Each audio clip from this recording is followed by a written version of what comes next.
being denied bond, the prosecutor would argue that he's still a flight risk now that he is, quote, a convicted felon, and that he has the means to escape through his jet to another country and make it very difficult for them to ever have him sentenced. They could also make, which would probably be a weak argument, that he's a threat to the community, as if he was going to persist in these ways. Now, from the defense's standpoint, he was convicted of those 2 counts, right? Basically the Mann Act, which was created back in the early 1900s and then modified in the mid-'80s for any type of sexual bringing someone over state lines for sexual purposes illegally. And here we have a guy that those 2 counts, they both carry 10-year sentences, okay, each separate count. So the defense is going to argue, look, we know, Judge, he's not going to get 2 points for ever pleading guilty and accepting responsibility, which would be deducted from the point total under that statute. So while the federal system's based on points, so he's a person who's never been in trouble before, 0 offense gravity score. But when you add up all the points, because that's how the federal system works, he could potentially be looking at 78 months in jail. Okay. Now you get good credit time for every year that you're in, and you also could have a potential variance. What this judge has probably seen and what he's heard and everything else, the defense is going to have a very, very hard time to convince the judge, hey, look, there's a variance or a departure granted. And what that means is that point total, he tries to reduce it so that the judge would give him perhaps less than 5 years. So that's really the goal. And how do you do that, Rob? You do that through sentencing memorandums you file with the court, character witnesses that come in, and you say, wait a minute, Phil, I just told the whole public, and they know about this. This guy beat women. He engaged in sexual prostitution. He was this, he was that. Look at all these witnesses. But that does not mean, Rob, that someone does not have redeeming value. He may have given $20 million to charities. He may have taken children in that were minors and raised them. We don't know. I mean, there's a lot that we're going to learn through this sentencing memorandum. And then you put those character witnesses. Those character witnesses then testify on your behalf.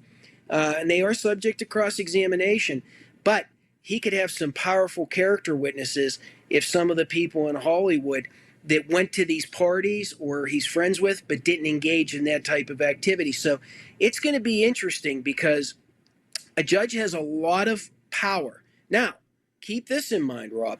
The judge could sentence him for just 1 count, 10 years under the statute. But they're sentencing guidelines, and typically federal judges follow those guidelines. Now, whether they depart downward or they depart upward or they do not give a variance, and I know these are technical for the audience, so I'm trying to make it as layman as possible, but they'll take all those attributes and they can really, the federal judge, I've always said this, federal judges are the most powerful people around. They can, they could sentence a guy like him. You could have a variance that could be a couple years where he might serve part of the sentence and then some of it on house arrest, a mixed sentence, or they could literally give him the max. So trying to answer that question as quickly as I can. And as far as bond, I answered that. No, great job. That's why you're here. Your expertise are second to none. So time credited for the 9 months he's been in, will that go towards the ultimate sentence? Yeah, Rob, so federal and state are completely different, and I practice in both.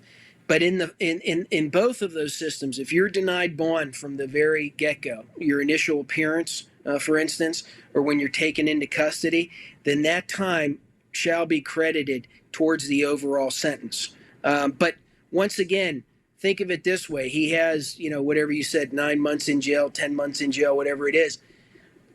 it's taken into consideration. But once again, that judge could say that they took it into consideration, but they're still going to get X. So that's why, unlike the state system, you hear 2 to 4, you hear 5 to 10. You don't talk that way in my world, in the criminal defense world. In the federal system, it goes by months. Is it 144 months, or is it I tried to do a quick calculation today. I had a heck of a busy day, lots of appointments, but I think it's around that 78-month mark under the guidelines, just for one of the counts. So, All right. So here's my final question. He breathed a sigh of relief, actually fell to his knees and cupped his hands in a prayer-like fashion. So why would he be happy, and how significant would the other two have been, meaning sex trafficking and racketeering, if he would have been found guilty? How severe would that have been?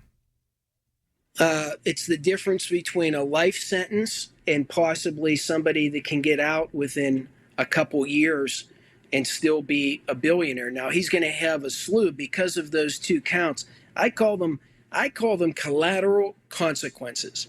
And so I think any good criminal defense lawyer always has to explain in a reasonable amount to their client when they're convicted, what are the collateral consequences? And the collateral consequences in something like this, since it was those two women, they're clearly probably already have set up for civil lawyers that are then going to file mega $1 million lawsuits against him.